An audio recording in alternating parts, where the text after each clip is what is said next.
As our population ages, the need for quality long-term care options continues to grow. According to the Centers for Disease Control and Prevention, around 800,000 Americans reside in assisted living facilities at an average cost of $4,500 a month, with another 1.3 million Americans living in skilled nursing facilities with costs averaging $7,500 a month.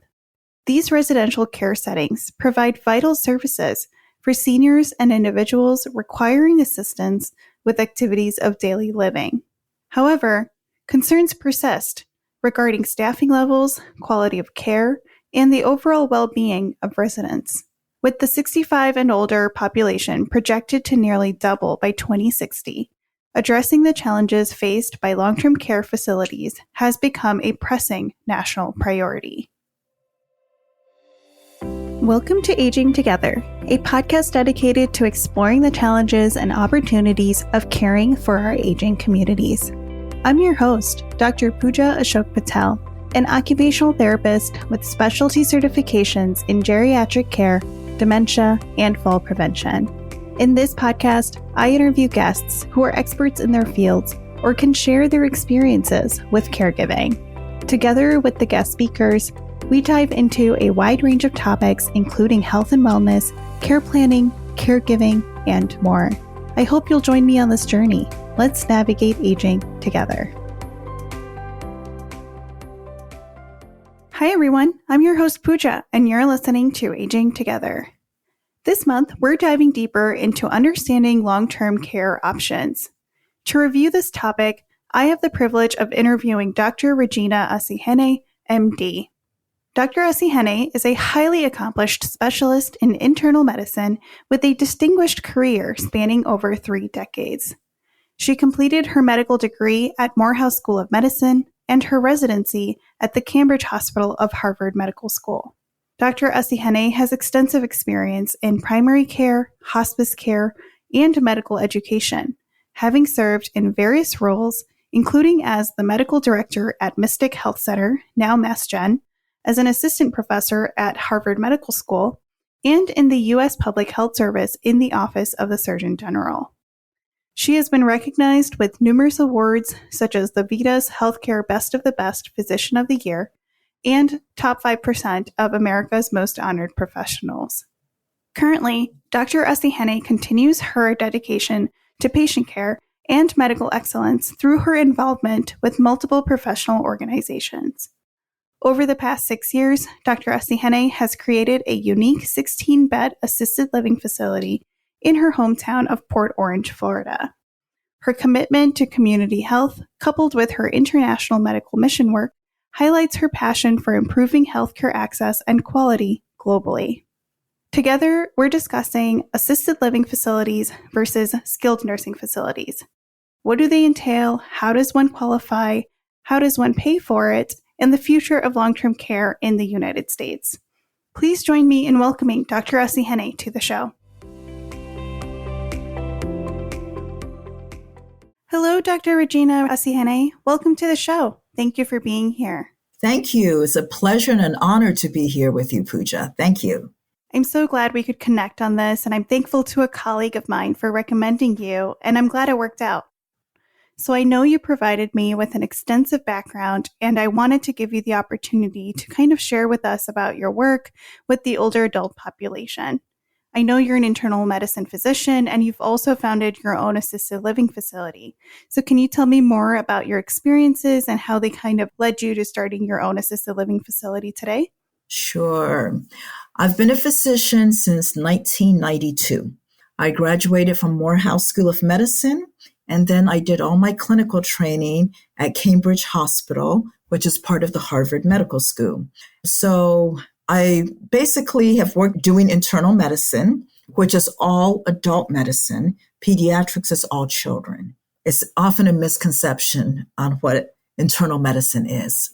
So with internal medicine, we can take care of anybody from age 13 to the end of life. When they become sexually active is when they officially become an adult. So some are actually younger than 13 when we get them. So basically, I worked with Florida healthcare plans, and I was in the same position for 25 years, same office. So I had the great privilege of seeing my patients age 25 years later. And during that time, some of them got into their 90s and over 100. And I did house calls for those who were not able to come to the office. But as they aged, I realized they needed more help. And oftentimes there's not enough support at home to help them. That's when I made the realization they do need additional support with long-term placement. But what really changed for me was when my own father had a stroke. And with 4 kids, all of us working, no one was available really to take care of him full time. That's when I started looking at building my own assisted living facility. I needed a place of extreme excellence to honor my father. So the whole project took me about 3 years. And unfortunately, he did not live to see the completion of the assisted living. But I take it as a way to honor other people's moms and dads. That's a beautiful story. And I just know, if you believe in it, that your dad's looking down on you and so proud and probably so glad that you're able to pass it on, right? Yes, thank you. So before we break down our topic today a little bit, I want to talk about myths because I know you have some fantastic information on this for us. What are the common misconceptions people have when it comes to assisted living facilities versus skilled nursing facilities? Because we know, you and I both know, that everybody hears these terms and they become almost interchangeable for the people who don't work in healthcare. And I always try to explain the differences, and it's always a big topic of conversation. So I'd love to hear your take on that. Yes, there are indeed a lot of myths. A lot of people think assisted living or nursing homes are like prisons. Once you go in, you're locked in and you can never come out.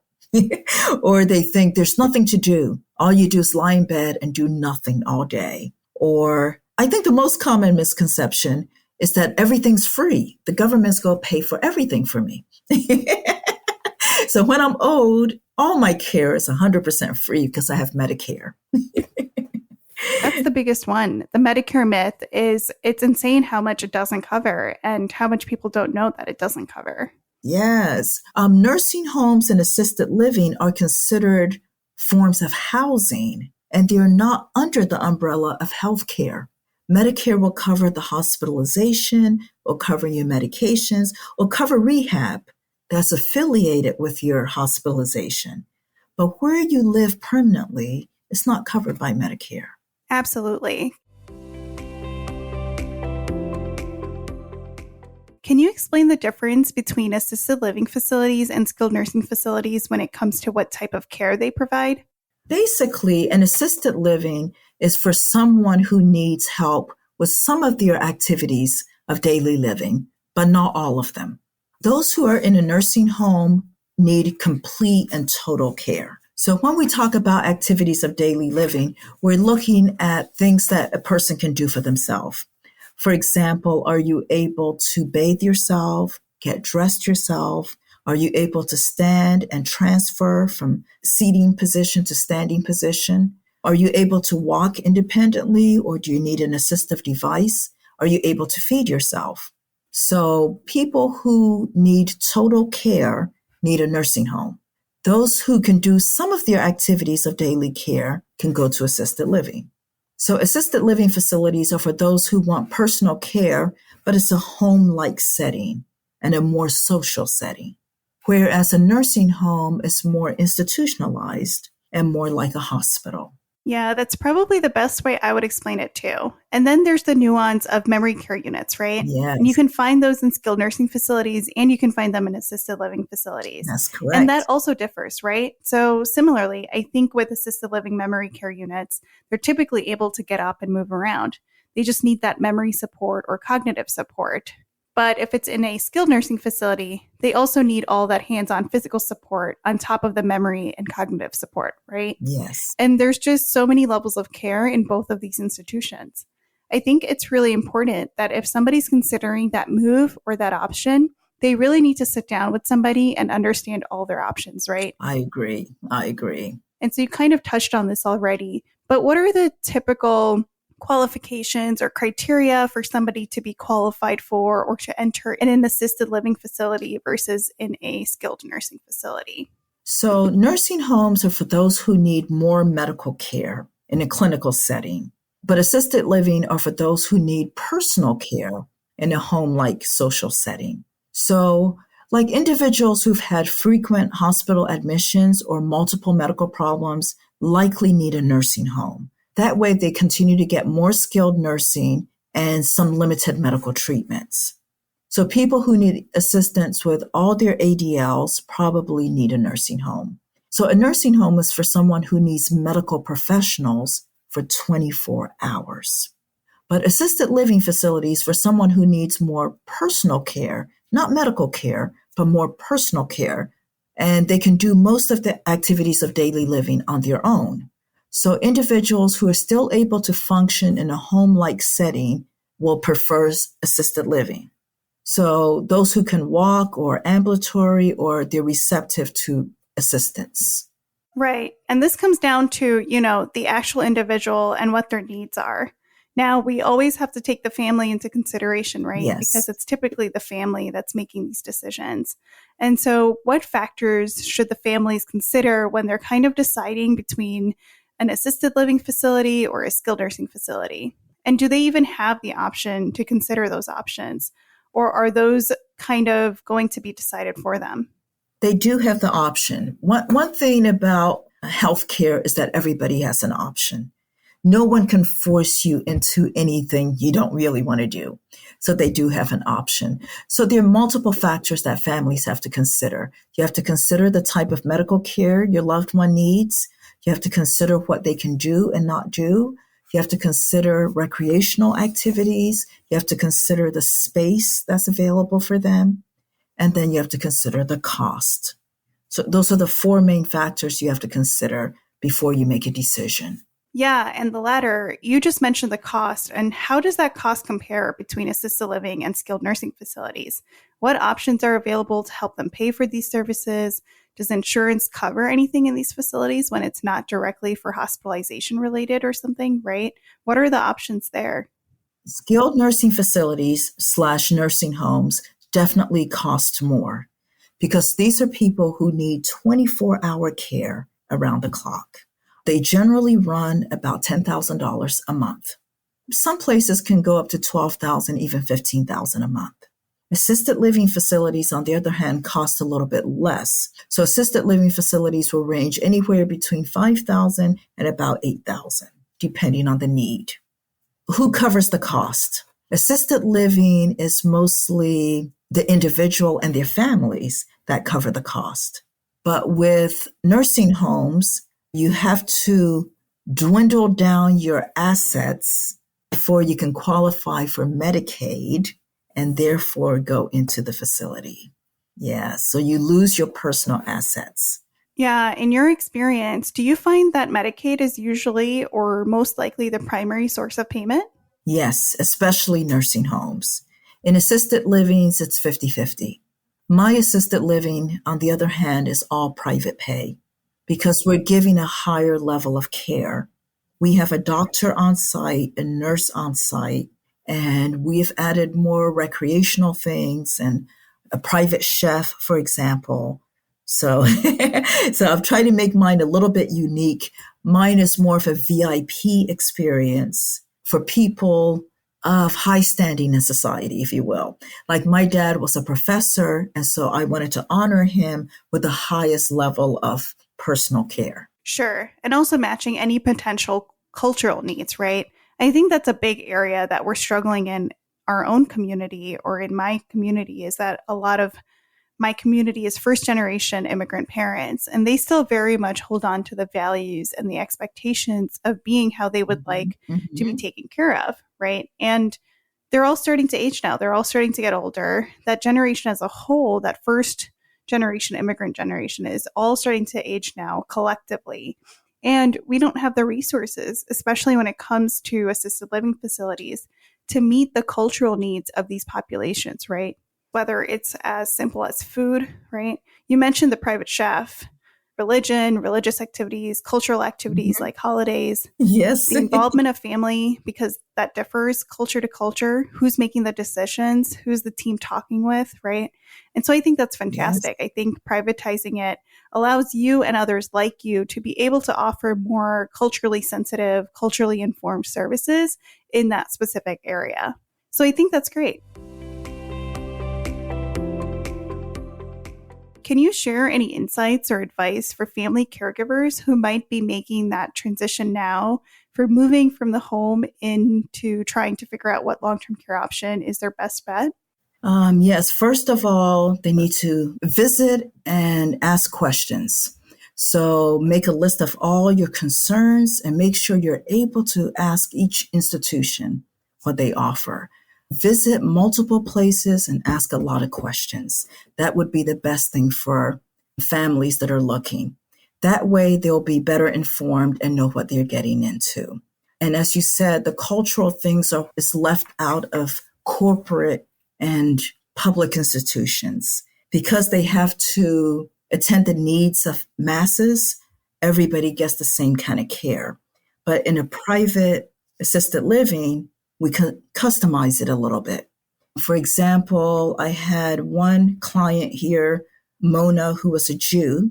And so the rabbi was able to come in and she was able to do services. So we've done different types of religious services. We have Christian, we've had Jews, we've not had any Muslims yet, but because my institution is new, we've been in existence for only 3 years. But yeah, we're able to customize it. And we also offer, like you said, the food. You can bring in some special food for your loved one if that's something they like. For Easter, one lady wanted a Southern soul food.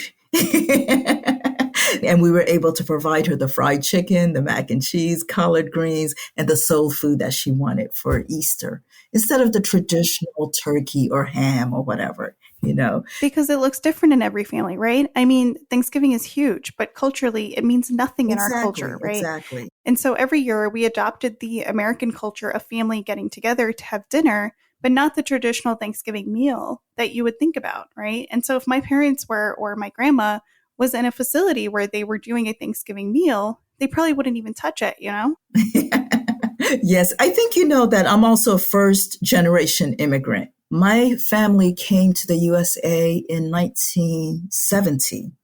My dad came to study to get his PhD at Ohio State University, and he was on a scholarship that allowed him to bring his wife and 2 kids.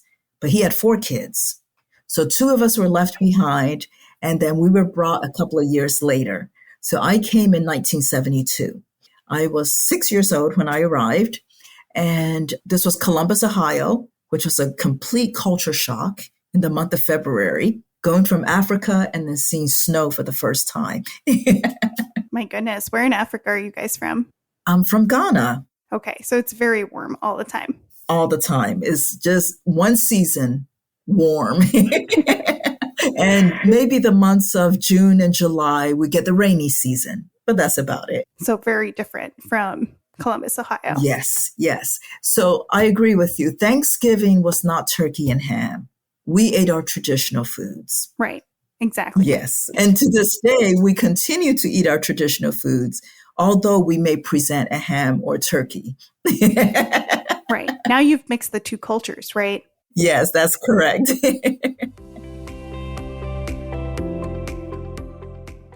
I think you mentioned a little bit ago when we were talking about assisted living facilities, and you mentioned that sometimes it's 50-50 when it comes to private pay versus outside resources. Mm-hmm. And I'm curious what outside resources you've seen from a financial perspective. Many of my current residents have their own private long-term care insurance. It's something that people don't plan, but they should plan. So they start maybe in their 40s or 50s and start putting aside money for long-term care. This type of insurance is amazing because it covers everything. I had one resident named Dorothy. She was 105 years old, but her husband had put the insurance together for her until age 121. So she could afford over $5,000 a month until age 121 because they planned ahead and put together the long-term care insurance. It's probably the best and wisest thing to do is to get long-term care insurance. It covers you not just for a facility, but if you want to stay in your home, you have the funds to be able to pay someone to come in your home and help you. So that is the best type of pre-planning you can do for the future. And having learned from the people I work with, I actually have started my own long-term care insurance. I'm in my 50s and this is the time to do it. So by the time I reach that age, I also will be prepared and have the funds to be able to do something like this. Right. So I learned about long-term care insurance maybe 2 years ago now, just from working in the industry and trying to understand what people's options are because, as already these costs are astronomical, like you mentioned, especially within our immigrant households, right? Like they didn't have 401ks, they didn't have retirement savings. They were trying to support their kids and just kind of survive in a new world. And so they didn't have the ability or the luck or the fortune to be able to invest in their retirement or long-term care. And so just trying to understand what everybody's options are. And I learned that there's, this long-term care insurance that not a lot of people talk about. And I guess it's not a lot of people invest in either anymore. And just thinking long-term, like our long-term care environment is not built for the amount of people that are going to be aging past 80, 85, 90, right? Yes. I just read a stat a few weeks ago that when the first baby boomer was born, the life expectancy was 65. And most baby boomers today are living well past 85. And so they financially, and just from a healthcare standpoint, we don't have the resources to support these people. And so we really need to think about how that's going to look when we're at that stage. And it's almost unfathomable to think, my God, how much is that going to cost? You're exactly right. They're already saying that Medicare may not exist after a few decades because there are not enough people in the workforce putting into Medicare. After COVID, people went into what's called the Great Resignation, where people didn't want to work anymore. And so a lot of people are not working and a lot of people are not putting money into the Medicare system. So the Medicare system may not exist to the level that it does now. At some point, we won't have a system to support us, which means we have to start planning now. Right. Well, and they also, I think, they shut down over 800 nursing facilities last year, right? So even from just an infrastructure standpoint, even if we have the Medicare dollars, we don't have the infrastructure. Yes, you got it. So we really do need to think ahead and start planning for it. And the unfortunate thing is that somehow the skilled nursing facilities, nursing homes have now become the lowest quality of care. Maybe it's government sponsored. Maybe the workers don't want to be there, but we've allowed the whole system to really become substandard. And so people don't want to go into these facilities, unfortunately. And some people don't have the option. Yeah, unfortunately, just from working within the rehab industry, I think there's just a lot of layers to why and how the care has become substandard. I think, top layers is just poor treatment of healthcare workers. I think you could attest to that as well. Over the years, the level of respect and the level of pay for healthcare workers has gone down. Yes. And so, the people who are taking care of our society the most are being treated the worst. And I think we noticed that during the pandemic, right? We saw that play out, especially when there was the whole healthcare hero thing for the first few months. And then we were still battling it, but the whole world decided that it no longer mattered, right? Yes. I think another thing I've seen a lot in the Midwest, at least I'm up in Chicago, and the consolidation of nursing homes into these bigger conglomerates and this corporate structure. Yes. Whereas before there used to be more of these, single owned or private owned or just maybe smaller chains that used to be able to provide more quality care per se, and they just became bigger. Right. And so I think there's a lot of layers to how or why this has become what it has. And I think reimbursement has gone down significantly, right? Or it has stayed stagnant, but the cost of care has gone up. And so as a business, they can't adjust that properly either, right? Yes. So if cost goes down, if cost goes up, reimbursement goes down, they just can't maintain the quality of care that they maybe once used to. That's correct. Yes. And so I think there's just so many layers to that downhill battle that our care system is going through right now. I agree. I do agree. How do you think this has all played out in the assisted living side too? Like, do you see any impact on that front? Yes, I do. Okay, let's put it this way. Private assisted living is really for those who prepared for their future and they're able to afford it and get the special one-on-one attention that they need. Those who did not plan get the lower quality facilities. And like you said, when corporate takes over these businesses, the quality of care goes down because the workers are treated poorly. The ratio of workers to residents doesn't match properly. So the staff is overworked, underpaid, very discontent, which translates to poor care for the residents. Absolutely. If I may, and you don't have to answer this if you don't want to, but how do you staff your assisted living? Like, what are your ratios? How do you identify what the highest quality care is for your facility? Okay, so I'm licensed for 16 beds, and I have 6 workers for 16 people, which is an overkill. In most corporate places, it's 1 worker for 20 residents. Can you imagine? I didn't know that. My God. That's the typical ratio. Wow. 1 certified nurse assistant for 20 residents. My place is basically 1 worker for 2 residents. Right. So they can get more one-on-one care. You know, the worker gets to know the resident very well. The resident shares personal things with them. So they form a bond. And that makes it very unique and individualized. But the corporate places, it's just a very tough situation.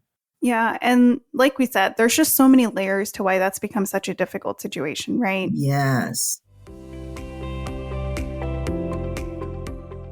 Okay, so I guess we kind of started talking about this, but what are some outside of your staffing ratios, which are phenomenal compared to what seems to be the requirement?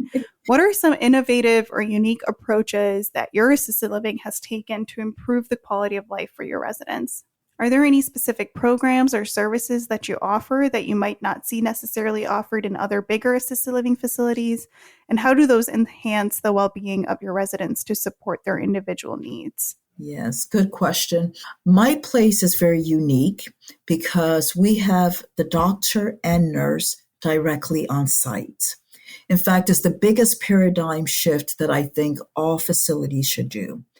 Currently, you don't have to have any medical personnel to run an assisted living facility.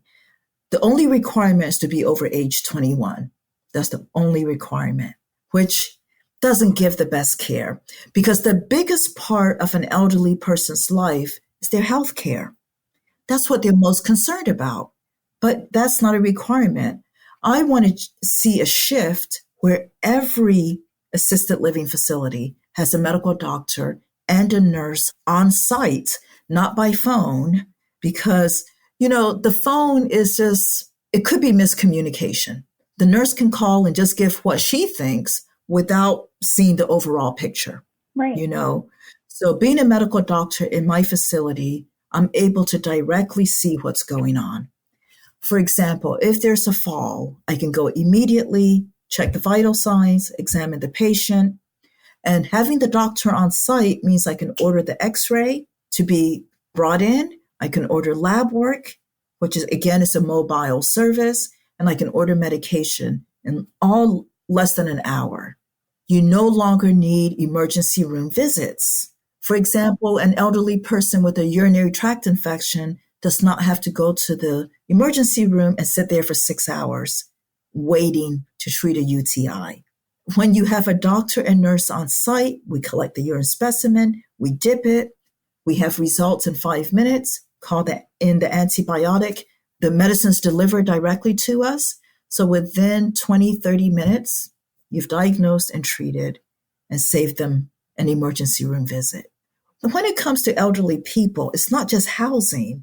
And this is what they've kind of separated. They've made assisted living only housing. But again, I'm trying to change the shift and make it medical and housing. The doctor must be in-house. So when something happens, the doctor can respond immediately without frequent ER visits. In a nursing home, they have to send every patient to the emergency room. Anytime a patient spikes a fever, emergency room, they don't have an option because the doctors are not there on site. But if they were on site, they could do the diagnostic testing right there at the facility and have a diagnosis and treatment. So I think it's something which needs to change with our current system. Our system shouldn't just be housing separate. Then you have to drive back and forth to see a doctor. The doctor should be in-house with the residents. And I think there are plenty of semi-retired doctors who could do that kind of work, going in every day to see the patients, So that's something unique about my place. But mine is not just a medical facility. We actually have a lot of recreational activities for them to do. And in fact, the Council on Aging brings in additional clients just for the activities. Mondays, we have bingo. Tuesdays, pets therapy. Wednesdays, live music on the guitar. Thursdays is live music on the piano. Fridays is garden club. Saturdays is art therapy. And Sundays are worship service and Bible studies. So there's always something to do every day of the week. And with the daycare clients, they can eat breakfast and lunch with us and enjoy live music or some kind of activity. And they enjoy coming. They really, really enjoy it. We had one client named Nathaniel, who was a drummer in his youth, but now he was 92 and had Parkinson's disease. We brought him a drum set so that when we have the live music, he can drum along. This gave him so much joy. I bet. He looked forward to coming to the daycare every single time the doors open. It's just a nice little thing to have, So what makes my place unique is that we also bring in people from the community. Those who cannot afford to live here permanently can still come in for the senior daycare activities, and they can also do respite. When the family needs a break and they need to go on vacation or just rest, they can bring them here for a few days. I had one for a total of 3 months who stayed here with us. And again, the Council on Aging, through a grant, can pay for those people who are not able to afford the service. It's something kind of unique that we do. So we have a lot of activities, and our food, like I said, is very unique because it's cooked fresh every day. We have guest chefs who come in. I think you're of Indian heritage. We did butter chicken one day with with the jasmine rice, which everybody enjoyed. Sometimes we have different ethnic foods just for people to enjoy. So the private chef is a nice, unique touch. Those are the main things that make us a little bit unique compared to everybody else. Yes, I love that you have the tiered options in a sense, right? You've got the full in-house 16 beds with full staffing and activities, but then you've got your daycare. I imagine they can sign up either per day or per week or per month or however you price it out. And then you have the respite. Yes. You can come once a week or you can come every day of the week. That's awesome. In fact, some of them are begging even for the weekends, but I think they have a 32-hour thing for the grants. Gotcha. Okay. I can imagine people wanting to come in every day, but then wanting to go home to their own bed, right? That's correct. Yes. Some have pets and different things they need to go home to. Sure. You touched on a lot of points earlier when you were talking about the importance and the benefit of having a medical doctor on site. So I've worked in acute care for 7 years. I worked internal medicine, general medicine. And so my primary area of practice is with these older adults, oftentimes coming in with altered mental status, which is usually due to UTIs or pneumonia, right? Those are your two biggest infections that you often see with confusion in older adults. And then you have the falls, the never ending falls, right? Yes. And a lot of time, I did a lot of work around fall prevention and then hospital readmissions and preventing readmissions. And a lot of what I always questioned were our patients who came from assisted living facilities. And I always was curious on why some of these admissions weren't preventable, right? Why did somebody who, like you mentioned, if there was a doctor on site, it could have been addressed within maximum of 3 hours from like assessment to testing to getting the medications running. Instead, it became, this entire ordeal of a visit, probably a 911, right? Ambulance from the assisted living to the hospital triage, observation. Usually they don't get out of observation. They stay in observation. And then they decline because now they've been in bed for 2 days and they're confused on top of it. And now from a rehab standpoint, we're kind of struggling between, we really don't want this person to have to go to a subacute rehab facility before going back to the assisted living. And we're really trying to get them back to the assisted living with the in-house therapy team or the contracted therapy team. But then by this point, sometimes they're not safe enough because now they've been in bed for 2 or 3 days, but also they don't qualify for subacute rehab because they were under observation status this whole time. And now it's become this entire ordeal from a patient experience standpoint, patient satisfaction, hospitalization, cost of care, hospital utilization, and everything that could have essentially been prevented with having a doctor available in the facility who could have addressed all of that on the spot with the right resources. We're wasting resources and making the patients decline faster. Absolutely. So, if I have a patient who falls, I can go assess the patient. I can order the imaging study to be done. These are mobile services. So within an hour, they can come and do the x-ray. If there's a fracture, I can order the physical therapy and occupational therapy directly on site. Not to mention, I can get the pain medicines and whatever therapy they need directly on site. They don't have to go from place to place to place.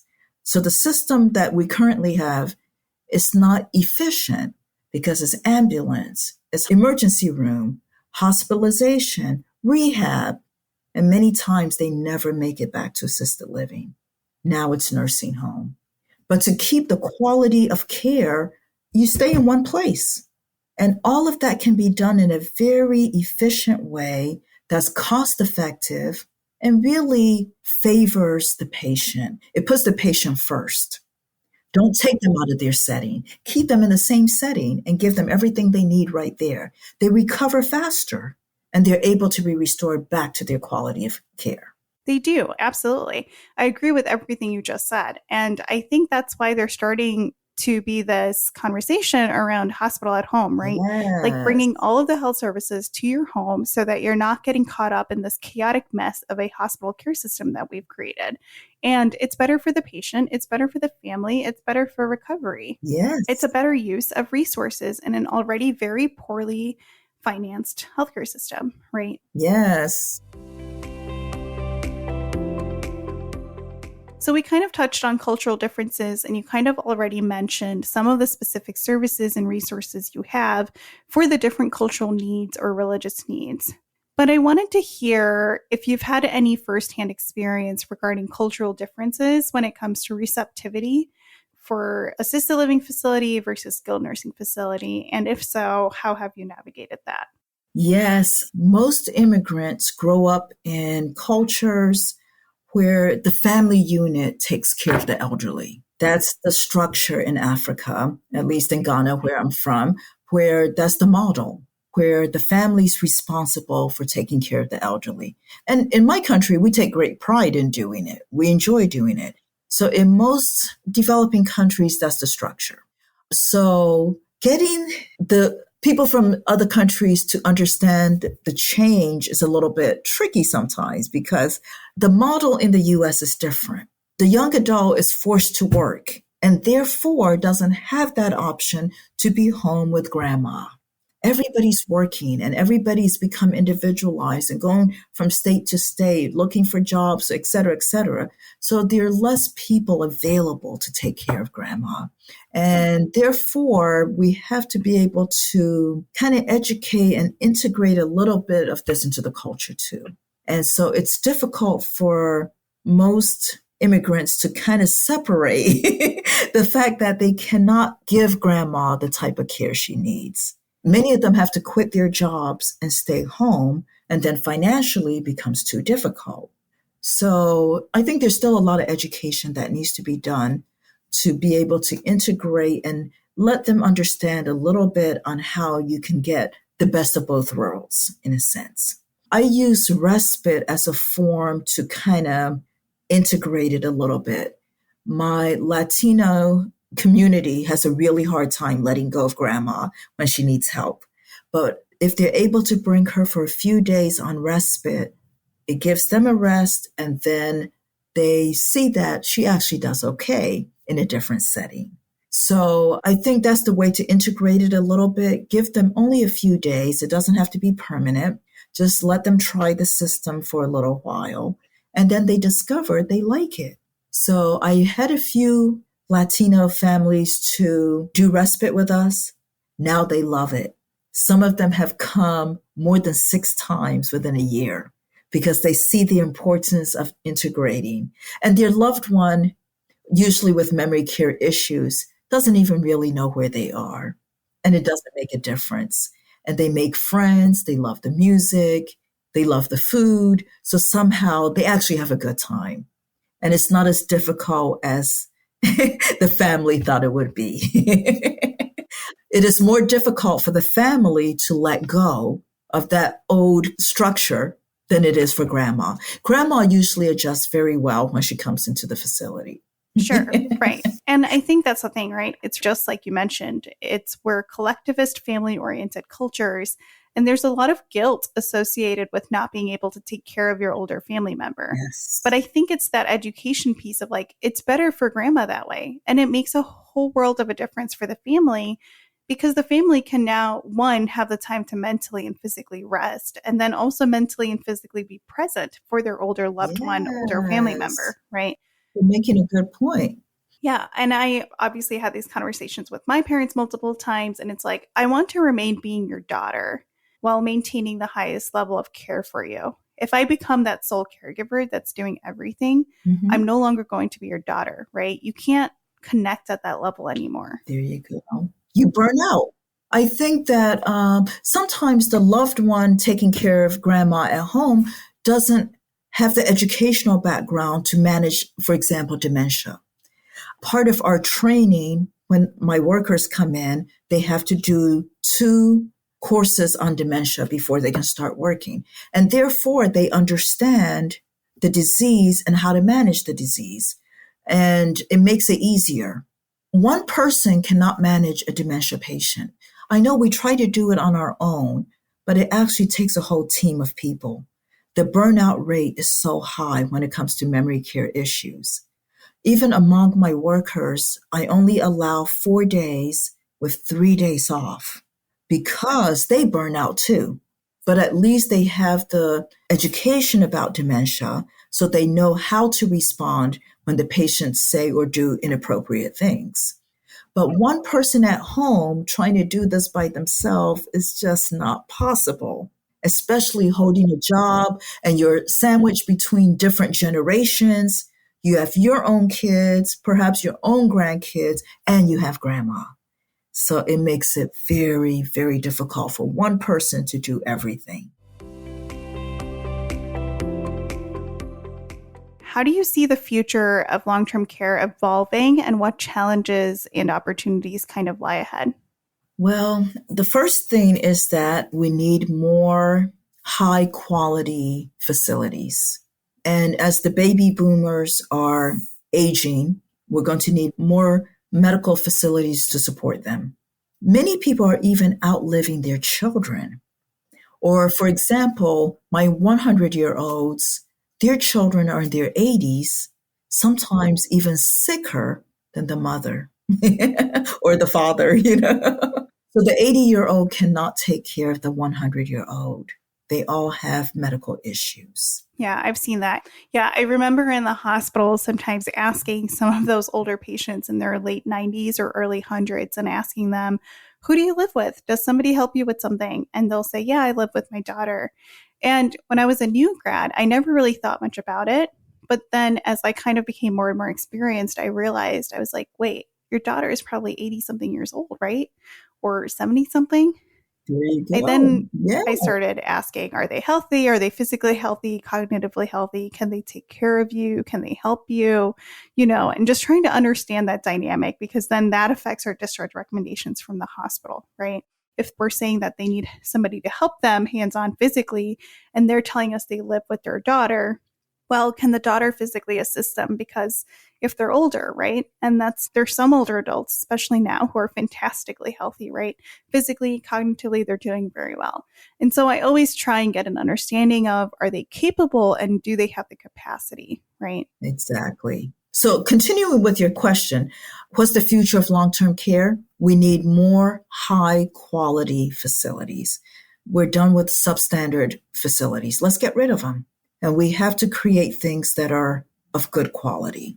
Number two, we need to make it more modern settings. For example, at my place, they're all private rooms. This day and age of sharing a room is over. Only if it's your spouse or someone, then perhaps you want to be together. But strangers don't need to be intermingling. So at my facility, all of them are private suites. So each person gets their own bathroom and their own private room. And that's the way our facilities need to be moving forward. Even our hospitals are changing. No more of this pulling sheets between residents. Each person needs their own private room. And we need to kind of incorporate technology into our facilities. One thing that we have here are senior iPads, so they can FaceTime with their families. And they do that a lot, by the way. And many of them even send me text messages. So sometimes they're in their room and they'll send me a message, Doc, can you come to room number 10? I'm having a headache. I love that. Yes, then I'll go there and address whatever issues they have. So we have to incorporate different things that help. For example, we have a special table that helps with dementia. There's some games they can play using technology. So I think that's how we need to be looking for the future. We can't keep the old ways. We have to kind of modernize it, because there are other things that we can do that can improve quality of life. One thing we do at our facility, exercise every day. Research has shown that that's what keeps the mind active. That's what keeps the body active. So we incorporate an hour of stretching exercises every day. And those who are able to do the cardio, we do walk around outside. Because we're in Florida, we do get a lot of sunshine. So we try to give them a few minutes outside walking and enjoying the sunshine. A lot of nursing homes, for example, do not incorporate enough exercise.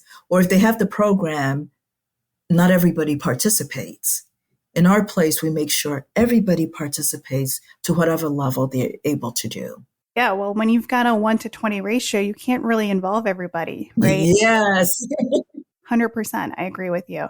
And I feel like that can be an entire conversation on its own about how we start dismantling the current system and creating the future system, right? Yes. There's so many things that can be done. And personally, I really think the future is community specific living environments. So if there is, specifically, I'm seeing an increase in Indian assisted living facilities or communities, because then there's the socialization aspect, right? We're seeing so much research about the importance of community and socialization to the mental health and cognitive health and physical health of older adults. And so I think that's going to also be included in the future of long-term care. Yes, I'm looking forward to that. Now, my nephew, my ex-husband was from Haiti. So my nephew has a home, not a home, but a senior daycare in Massachusetts. And that one is geared only for the Haitian American population. So they speak their natural language there, and the music is of their culture. And so when the residents come in, they feel very at home. It makes a big difference. I truly think it makes a big difference. It does indeed. This was a phenomenal conversation, and I'm so glad and thankful to you for coming on. As we wrap up, what is one takeaway you'd like our audience to consider as it relates to long-term care, assisted living facilities, or skilled nursing facilities? So I think at some point, as we age, we will all need some assistance. Everyone wants to live to age 100, but your body or your mind will age faster. And at some point, you'll need some help. And when you need help with some of your activities of daily living, assisted living is the right place for you. In assisted living, you have the freedom to come and go as you please and to kind of make your own decisions to much of an extent. If you're closer to the end of life and you need help with all your ADLs, then you need a skilled nursing facility or a nursing home. And that's the major difference between assisted living and a nursing home. But in this modern day and age, we should now start to improve the quality of care and think outside the box. Everybody's tired of the current system that exists, which is not very good. And it's time to really innovate every aspect of medical care, not just the technology in the hospital and the equipment, but also to apply that technology for senior care. Well, Dr. Regina Asihene, thank you so much for joining me today and for sharing your thoughts on everything related to long-term care, assisted living, senior care, and skilled nursing facilities. Just everything in our current landscape and then also the future landscape as well. It's been a pleasure. Thank you, Pooja. It's been a pleasure here. To all my listeners, thank you for tuning into this month's episode with Dr. Regina Asihene. Sharing expert perspectives on various age-related topics and services can help the community learn how to plan for a healthier future. At Aging Together, we are dedicated to helping you navigate aging together. Thank you for tuning into Aging Together. This podcast is brought to you by Aging Together LLC, a private care consulting practice helping individuals and families age with a plan. This episode was produced by me, Dr. Pooja Patel, in partnership with Natural Eye Media. If you found this episode of Aging Together valuable, we'd love your support in spreading the word. Your likes, shares, and reviews fuel our mission. Don't forget to rate and leave a review wherever you're listening. Your feedback matters. Until next time, take care.